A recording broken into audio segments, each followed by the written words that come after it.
Junjung tinggi yang namanya musyawarah. Karena dalam demokrasi ada musyawarah, dalam Islam juga ada musyawarah, maka mereka mengatakan demokrasi berasal dari Islam. Masya Allah. Apakah dengan berdiskusi dulu di parlemen? Tidak. Hantam saja, baru diskusinya belakangan.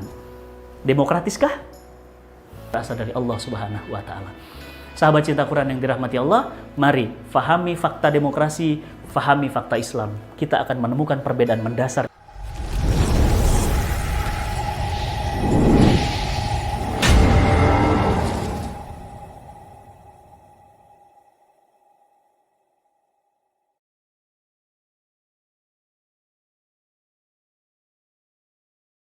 Sekarang kita akan membahas tentang demokrasi.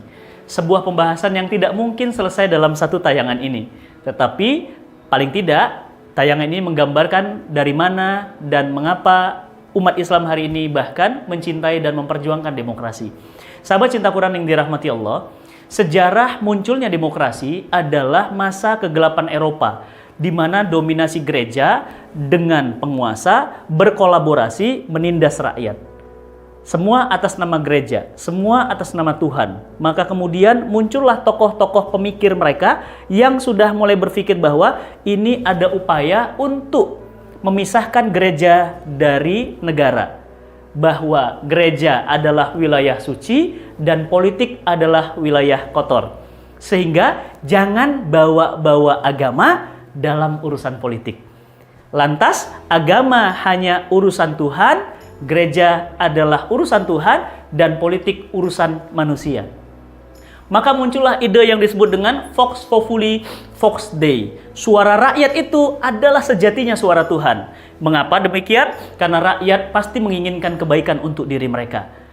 Nah, fatalnya demokrasi ini diekspor ke negeri-negeri umat Islam, dan umat Islam menerimanya dengan alasan demokrasi adalah mirip dengan Islam. Contoh, di dalam demokrasi ada prinsip yang disebut dengan musyawarah, dengan prinsip diskusi, dengan prinsip rembukan. Maka di dalam Islam pun sangat menjunjung tinggi yang namanya musyawarah. Karena dalam demokrasi ada musyawarah, dalam Islam juga ada musyawarah, maka mereka mengatakan demokrasi berasal dari Islam. Masya Allah. Oleh karena itu, benarkah demokrasi berasal dari Islam? Tentu mari kita kaji apa perbedaan demokrasi dalam pandangan Islam. Yang pertama, di dalam demokrasi, kedaulatan di tangan rakyat. Rakyatlah yang berhak mengangkat penguasa, menurunkan penguasa, bahkan rakyatlah yang berhak membuat undang-undang bagi penguasa untuk mengatur dirinya. Dalam Islam, kedaulatan di tangan Allah. Asyadah li syar'i, bukan li sya'bi, tapi li syar'i. Kedaulatan mutlak pembuat hukum di tangan Allah. Allah Subhanahu wa Ta'ala berfirman, "Innil hukmu illalillah." Menetapkan hukum itu haknya Allah, bukan hak manusia. Maka dalam pandangan Islam berbeda dengan demokrasi. Dalam Islam, hak membuat hukum di tangan Allah, manusia hanya menjalankan hukum-hukum yang berasal dari Allah. Sama sekali tidak dibenarkan membuat hukum untuk diri mereka sendiri. Ini perbedaan mendasar dari demokrasi dalam pandangan Islam. Oleh karena itu, kaum muslimin yang dirahmati Allah, akhir-akhir ini seluruh dunia Islam sangat-sangat bangga dengan demokrasi. Bahkan mereka menyatakan bahwa semakin demokratis negeri kita, maka semakin dekat dengan Islam. Oleh karena itu, kalau memang semakin dekat dengan Islam, pertanyaan saya adalah, mengapa nggak ngambil Islamnya aja? Mengapa kita mengambil yang mirip Islam? Kenapa kita tidak mengambil Islamnya saja? Contoh, kita punya sepatu original, yang satu mirip original.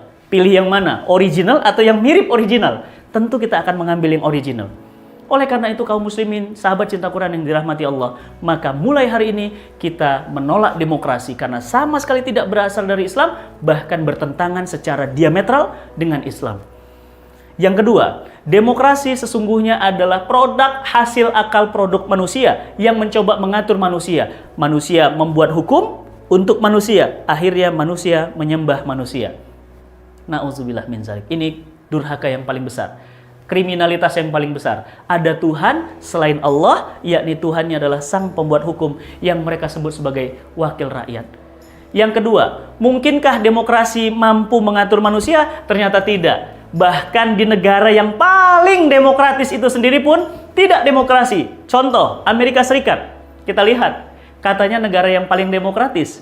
Artinya segala sesuatu kebijakan pemerintahnya harus dirembukkan dulu, harus didiskusikan dulu. Lihat George Bush menyerang Irak, menyerang Kuwait. Lihat pemerintah Amerika membombardir negeri-negeri kaum muslimin. Pertanyaannya, apakah dengan berdiskusi dulu di parlemen? Tidak. Hantam saja, baru diskusinya belakangan. Demokratiskah? Tentu tidak.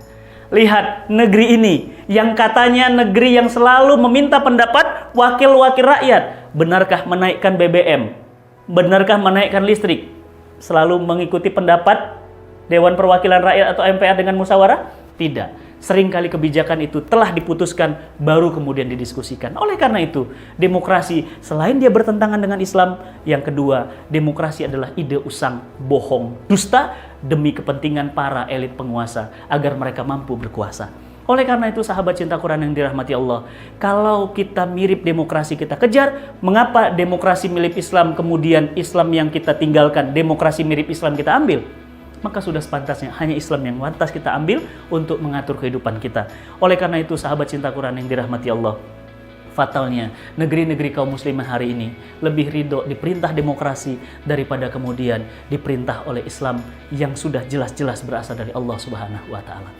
Sahabat cinta Quran yang dirahmati Allah, mari fahami fakta demokrasi, fahami fakta Islam. Kita akan menemukan perbedaan mendasar di antara keduanya. Yang kedua, kita mendakwahkan bahwa Islam adalah Islam. Tidak mungkin menyamai demokrasi dan tidak ada juga istilah demokrasi Islami. Kalau ada demokrasi Islami, nanti ada pacaran yang Islami. Kalau ada pacaran yang Islami, nanti ada maling yang Islami. Kalau ada maling yang Islami, nanti ada pelacur yang Islami. Maka Islam adalah Islam, kemaksiatan adalah kemaksiatan. Tidak mungkin dicampur baur. Allah Subhanahu wa taala berfirman, wala talbisul haqqa bil batil. Jangan mencampurkan yang hak dengan yang batil. Karena yang hak sudah jelas, yang batil juga sudah jelas. Oleh karena itu, sahabat cinta Quran dimanapun Anda berada, mulai hari ini kita tolak apapun sistem, peradaban, pengaturan, atau apapun yang berasal dari manusia yang lemah dan tidak menguasai dirinya sendiri. Maka marilah mulai hari ini kita hanya dan hanya mengabdikan diri kita sepenuhnya kepada Allah. Karena Allah Subhanahu wa ta'ala lah tempat kita kembali. Semoga bermanfaat. Salam cinta Quran. Assalamualaikum warahmatullahi wabarakatuh.